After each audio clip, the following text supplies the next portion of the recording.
Hello and welcome back to Soul Calibur 4, brought to you by your YouTube video game commentators at Rocker Rabbit Commentaries. This is the end of the carrot, everyone. And while I skip through the formality matter of introducing yet another successive Tower of Dark Souls mission, Tower of Lost Souls mission, rather, this is Unseen Sickle. The premise is all of your enemies have the ability to make themselves invisible. Sometimes the invisibility is temporary, other times the invisibility can only end after a certain period or after you take out their health. So I noticed that you're actually leaning on your sidestep swipe, so much so that you actually have gear for it now.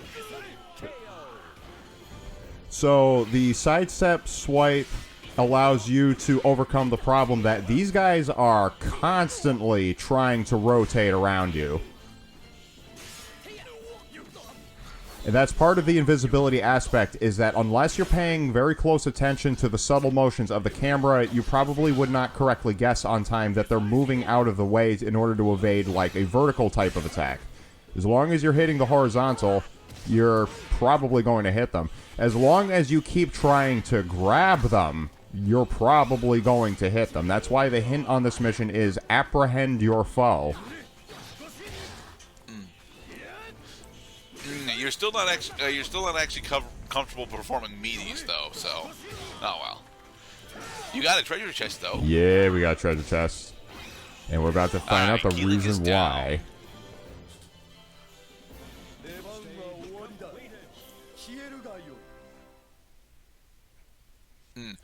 Through 5 times for the succubus boots. Woohoo! That's a very easy condition to meet while doing Unseen Sickle, because throw is your friend. None of these guys have auto break grapple. Right. Fight while unseen, so you're supposed to actually use invisible yourself. I mean, whether the opponent is unseen or whether I'm unseen, so somebody is going to be invisible. And you know what? This is a game that you typically expect that both characters are visible at the same time. There's some games out there like Screen Hack where the premise is you're supposed to be using means other than a visual signal to indicate where your opponent is in order to play correctly. Do you remember the Farsight alien sniper from Perfect Dark? I can't say that I do.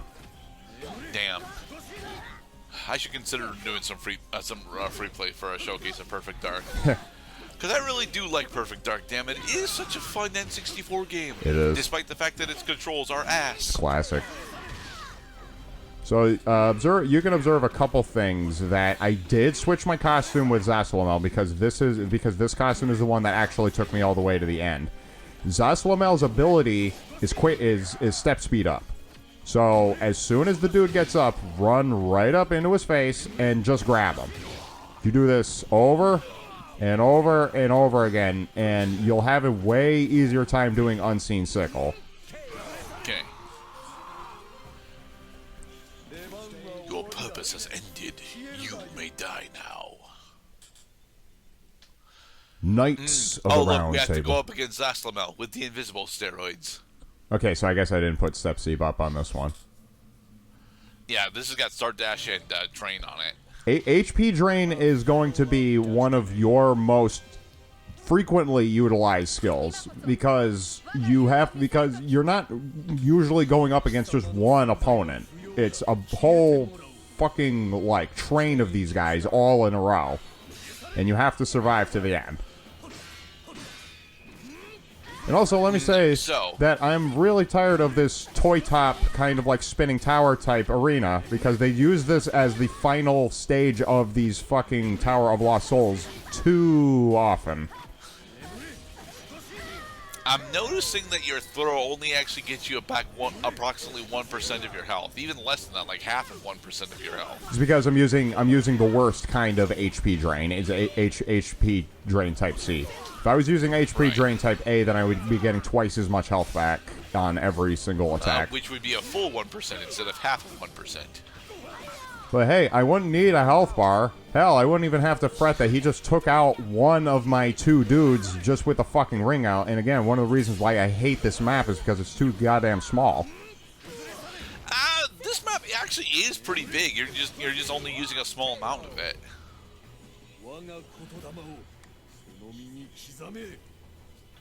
All right, are you ready? Yeah, you got enough space in here for a full 10 Zaslamels.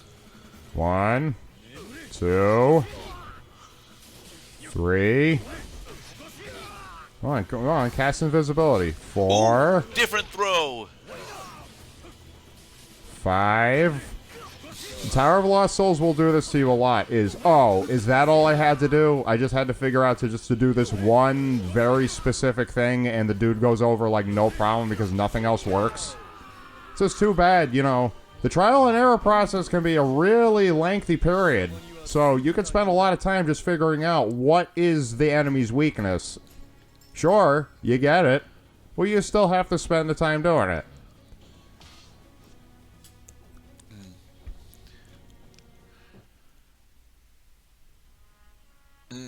Oh, credits. That's weird. I thought that we would be doing 450 as well. You thought wrong. Well, we do have a chance, at least while we digest the information yet given, to go over how we feel about Soul Calibur 4. Because, honestly, this game took me by surprise as to how much I ended up enjoying it. As a fan of both Soul Blade and Soul Calibur 2 and a little bit of Soul Calibur 3, what I saw here was evolutions of systems that I think are actually definitely worth exploring. But this is also the first instance that I can think of where we have extremely insane guest characters. Like Soul Calibur 3, no, Soul Calibur 3 doesn't have Ezio in it, does it? No, that's Soul Calibur 5 that gets Ezio. Right. But Soul Calibur ends up getting a lot of different fucking insane characters. Like I think it's either 6 or 7 that ends up getting Negan, and I'm like, why the fuck is Negan of all people in here? Ugh. At least Noctis made some fucking sense to me, you know. That I do appreciate you sharing that. Soul Calibur Soul Calibur is more known for its guest characters than for its core characters. Which is a shame, because I think that the core characters in Soul Calibur are just straight up cooler. Mitsurugi, Songmina, and Taki are fucking great, and Sophistia's personality is one of the more classic female archetypes that we have that is actually done relatively well. She has a kid, dude. Yeah. Like, how many other fighting games have not only a parent and child combo, but both of them have different but similar play styles? Oh, they have really pushed the boundaries for background narrative. It happens in Tekken, but it happens in Tekken due to vengeancing reasons. Whereas Sophia and Cassandra are a very wholesome family for the most part. That we also know that while these core characters also enjoy their own stories that get warped and twisted, and then the relationships change as the history of the game goes on, that then they can also splash in these characters without making those guest characters like a core part of those respective narratives. And that's finally where it comes in handy that they typically port Soul Calibur 4 across like 3 or more different platforms at once, and then you get the respective rewards, the incentive, because each of these ports has their own characters. Like, I'll never forget Soul Calibur 2. If you got the GameCube version, you could play as Link from Legend of Zelda. If you got the Xbox version, you could play as Spawn. If you got the PS2 version, you could play as Heihachi. Right. And that was cool. And of course, I went for the GameCube version. I got my favorite character right off the bat.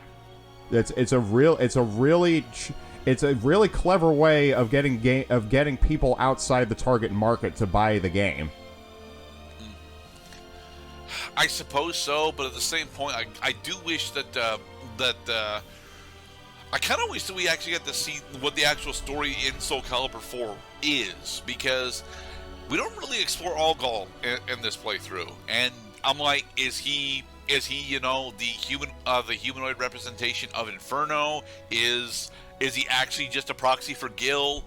Like, what's going on with him? Why is he our arcade final boss? Oh, the lore is here, and it all refers back to the opening cutscene where you see Algol become sealed away with Soul Calibur Soul Edge in his grasp, and then he becomes awakened by a fighter brought to him by Destiny, which is why he always opens Stage 5 of Story Mode with, "This will be my first fight in ages." Saying, "Bullshit, it's not your first fight in ages. I just fought you 15 minutes ago, and then I took a bathroom break."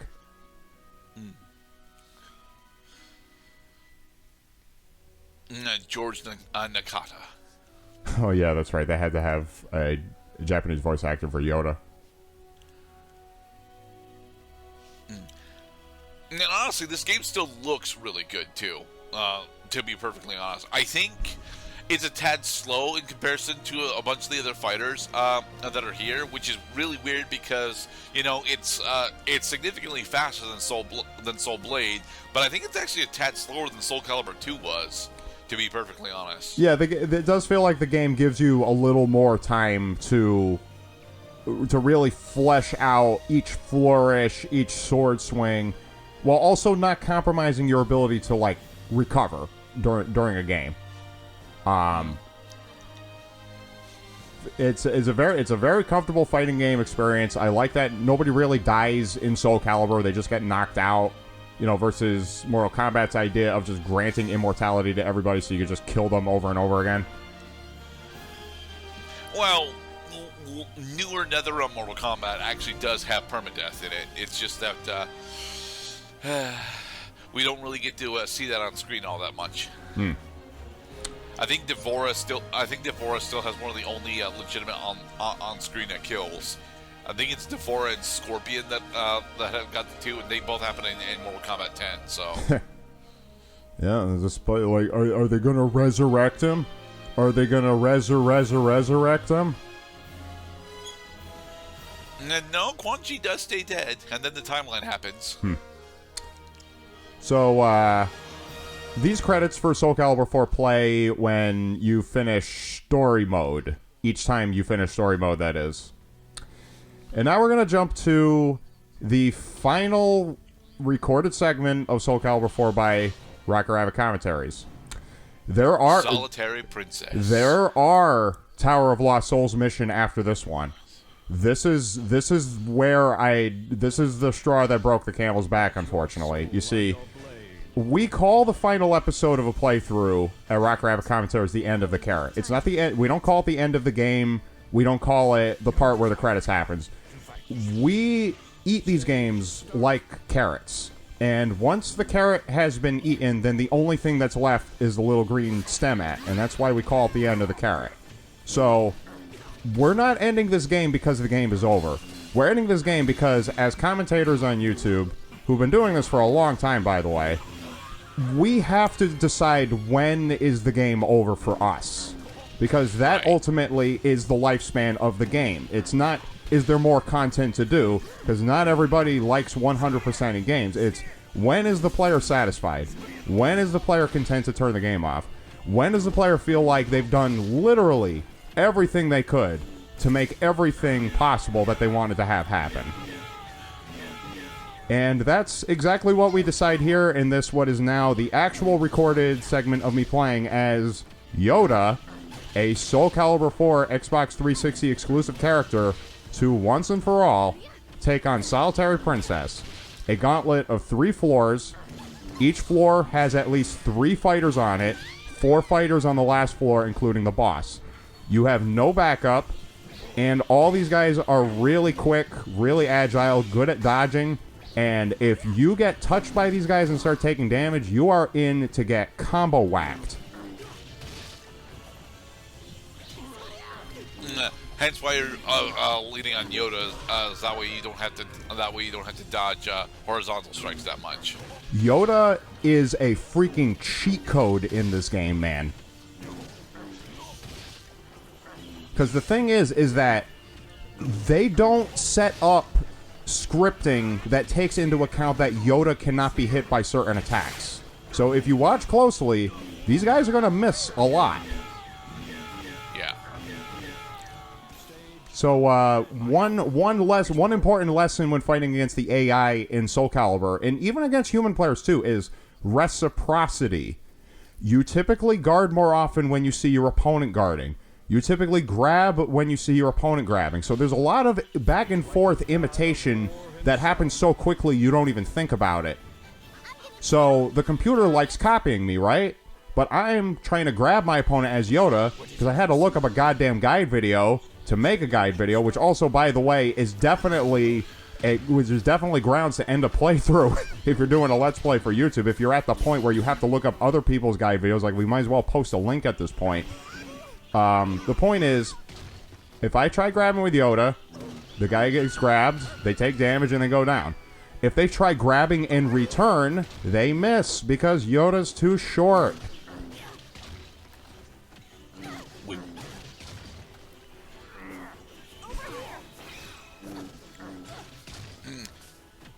But they have the ability to break your throws. So You can if you hit the grab button at the same time your opponent tries grabbing you, it neutralizes the grapple.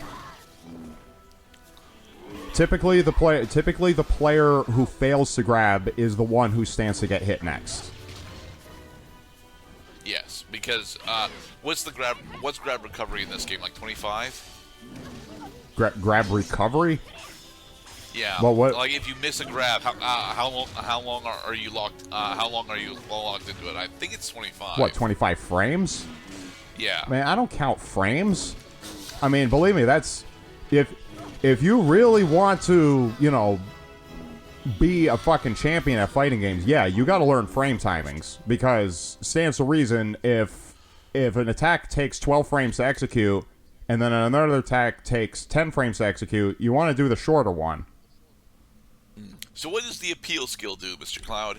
Appeal applies a buff or debuff depending on the sex of the character that you're fighting against with respect to your own. Okay. So, because Yoda is a male and Amy is a female, she's going to deal more damage to us and we're going to deal less damage to her. But then the opposite is true because her cadre of Knights Guards, as it were, because of the fucking theming on this one, all these guys also have appeal. But appeal works in reverse if your gender is the same as your opponent's. Okay. As in, you did. So these guys go over like fucking sack of potatoes because they take too much damage on every single attack. Almost. And I note that you're so resigned to the strategy that you're not actually taking advantage of their grounded states.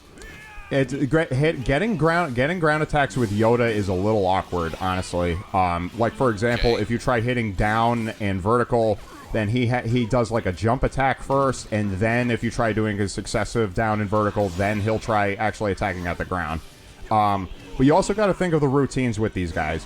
I have seen these guys recover from getting knocked down, even when they start swiveling around in 360 rotation. I memorize how long it takes for them to get back up. This is the point where you realize that you've been trying too many times at just one video game challenge. So, Amy is stealing from Raphael. Okay. Amy is fucking annoying, dude. She attacks really quickly, and then because of her appeal, it feels like her health bar takes an eternity to get through. It was especially painful during the takes of me doing this when she only had a sliver of health left.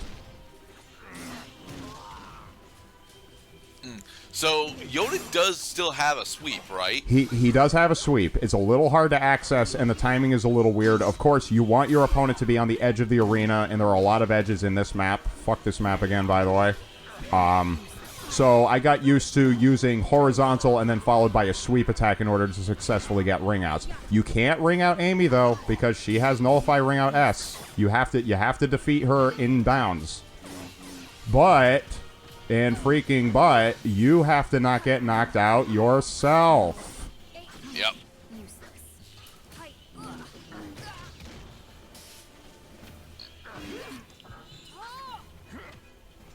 No. Grabby, huh? I like it when you try grabbing me.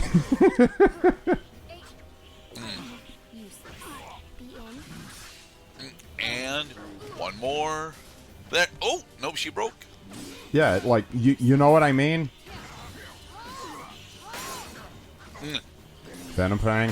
Venom Fang. There we go. Amy is down.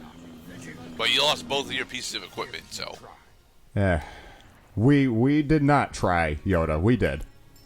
And we also gained more than 150,000 gold in the process. That's 14,000. No, I mean like the amount of money that we had from our last check-in. Sure, it was 100.